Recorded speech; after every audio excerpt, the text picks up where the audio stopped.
It is May 1939. Bob Kane, in collaboration with Bill Finger, present the Batman in Detective Comics number 27. Batman is a pulp detective and is even seen killing criminals. 1 year later, it's now April 1940. Robin is introduced in Detective Comics number 38. He's based on Bill Finger and Jerry Robinson's suggestion of Batman needing someone he could talk to, just as Sherlock Holmes has John Watson. His name and costume are based on Robin Hood and medieval times, according to Jerry Robinson, who was the artist for many of Batman's early stories.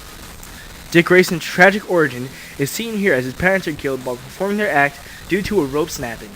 Dick Grayson overhears the circus owner giving protection money to two gangsters who mention that they caused the accident. Dick decides to go to the police with the information he learned, but Batman stops him and warns him that the mob boss known as Tony Zuko is controlling the police force. Dick decides to join Batman's war on crime when Batman mentions that his parents were also killed by a criminal. Batman agrees, but reluctantly, and rigorously trains Dick Grayson. Dick is sent undercover as a newspaper boy by Batman and helps give Batman information he needs to find Zuko. Dick, as Robin, tries to take down Zuko, and Batman saves Robin from a bullet. Batman gets a confession from one of Zuko's thugs, and Zuko murders him for it, but Robin takes a snapshot of the event, which gives the police enough evidence to put Zuko behind bars. Batman tells Zuko that he will get the electric chair. As you can see, Robin did not bring the camp into Batman. The stories are still just as dark with Dick Grayson as Robin.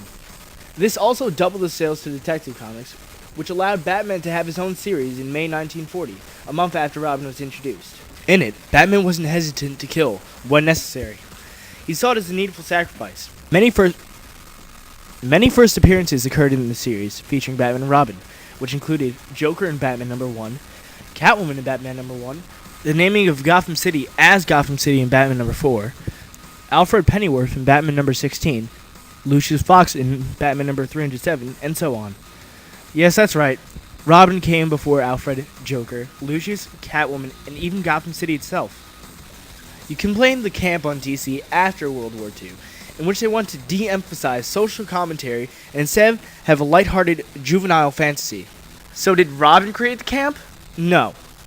The editors in DC post-World War II did, as well as the damn psychologist Frederick Wertham, who said that the comics caused kids to commit crimes. Frederick was also the idiot that started the gay Batman rumors. This led to the Comics Code Authority that made Batman even campier than post-World War II DC did. Don't blame Robin for DC and Wertham's mistakes. Batman has since returned to his darker roots, along with the new Robin, Tim Drake. Dick Grayson, the original Robin, has become Nightwing and is, at least for now, the new Batman. Dick Grayson took charge of the Teen Titans as Robin, then Nightwing took charge of the Titans. Dick Grayson made an over-the-edge Batman see that he can't cross the line, but he did not reduce Batman to a campy figure. He's also the reason why Batman became famous enough to warrant a Batman's Comics line where many of the famous villains were introduced, alongside with Alfred and Gotham. For those of you that don't get it, that means no Robin equals no Batman existing today. The first Robin eventually became Nightwing in Tales of the Teen Titans number 44, July 1984. Originally, he named himself Nightwing after Superman used the Nightwing identity in an adventure in Kandor that Dick Grayson, Robin, and Batman went on as well. In the revamped origin, Superman tells Dick Grayson a story of a man long ago that used the Nightwing identity to help bring justice to Krypton. Nightwing tries to separate himself from Batman by being his own man. Tim Drake, the third Robin, eventually gets Nightwing to help Bruce after Jason Todd's death, but when Nightwing refuses to take the Robin identity, he convinces Bruce, along with Alfred, that Tim can be Robin. After Bruce's back is broken by Bane, he has Jean Paul Valley to become Batman. Nightwing is upset and angry that he wasn't chosen, but Bruce says it's because he thought Dick Grayson, Nightwing, was his own man and wouldn't accept the job. In reality, Bruce was afraid of Dick Grayson going up against Bane. After John Paul Valley became a ruthless Batman, Dick Grayson and the new Tim Drake Robin go up against John Paul Valley. Eventually, Bruce returns as Batman and takes down Valley. He then asks Dick Grayson to become Batman while Bruce's back heals some more, and Dick Grayson reluctantly agrees during the Prodigal storyline, which is also a reference to Dick Grayson being Bruce's prodigal son. As Batman, Dick Grayson befriends Tim Drake as a younger brother figure and finally mends his relationship with Bruce when he returns to being Batman. Nightwing is now Batman after Bruce's apparent death at the hands of Darkseid during Fire Crisis number 7. Nightwing was even spared death at the hands of DC Universe's Infinite Crisis because of his popularity. Even as Nightwing, Dick Grayson is a very important character in the Bat-family, as he was the first son of Bruce, and whether he may like it or not, he's an heir to the Batman legacy. Alfred originally was a retired actor and intelligence agent. He followed the wish of his father, Jarvis. Jarvis said to Alfred on his deathbed to carry on the tradition of serving the Wayne family. Alfred went to Wayne Manor and said that he wanted to be Bruce Wayne and Dick Grayson's butler. Bruce and Dick didn't want a butler, but they couldn't turn down Alfred because they didn't have the heart to. He found out their secret Batman and Robin identities by accident and has become a father figure to them since.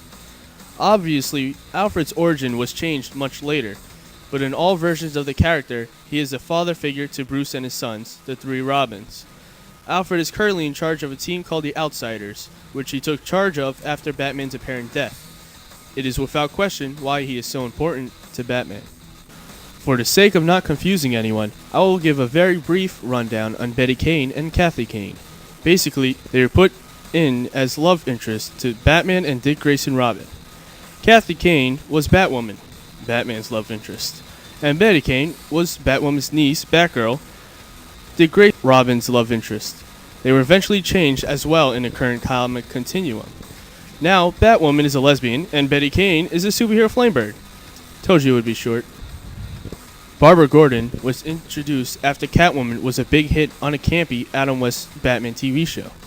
The producer wanted more female characters that they could use, so an editor, Julius Schwartz, called artist Carmine Infantino to create more female characters for Batman. Carmine came up with Batgirl, Poison Ivy, and Grey Fox. Grey Fox was not the one that Julius Schwartz was fond of. They then wanted Batgirl to help sell a third season of the Adam West Burt Ward Batman series. Barbara appeared in Detective Comics number 359. She is the daughter of Police Commissioner Jim Gordon. Barbara's Batgirl became more popular than both Batwoman and the former Betty Kane Batgirl. Readers requested that she appear in other comic titles as well. She was seen as part of the women's empowerment movement. Barbara, unlike Batwoman and Betty Batgirl, was a much better crime fighter and could hold her own. She did not have to be rescued like other comic characters at the time. Barbara Batgirl often teamed up with and was a love interest to Dick Grayson Robin. Barbara Gordon was one of the most popular characters during the Silver Age of comics. In the current comic canon, she is actually Commissioner Gordon's niece and adopted daughter. In the graphic novel that came out in March 1988, Batman the Killing Joke, Joker shoots Barbara. This causes her to become a paraplegic. The plot of the novel is that Joker wants to drive Commissioner Gordon insane. His reason is to show that a perfectly normal person can become an insane lunatic by having just one bad day, similar to The Dark Knight. Some people love the graphic novel. It influenced Tim Burton's Batman film in 1989 and Christopher Nolan's The Dark Knight film in 2008. Heath Ledger said he was given this graphic novel as a reference to who the Joker is as a character. Others hated it and how they cheaply used Joker shooting Barbara as a plot device to give Batman and Commissioner a real reason to want revenge.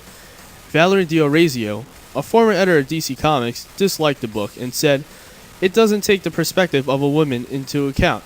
It doesn't take into account that some women might be so very disgusted with the book and what happens to Barbara Gordon in it."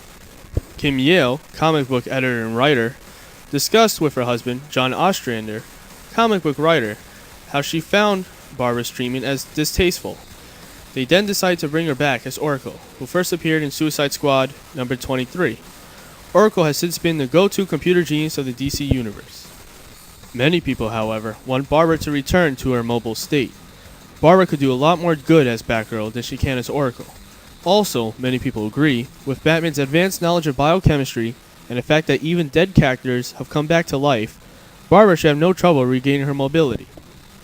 Paul Dini, writer of many DC animated shows, such as Batman the Animated Series, as well as a writer of comics and a new Batman Arkham Asylum game, and Alex Ross, famed comic artist, tried to bring back her mobility by pitching a story which involved Barbara Gordon using a Lazarus pit, used to keep Ra's al Ghul alive, to remove her paralysis.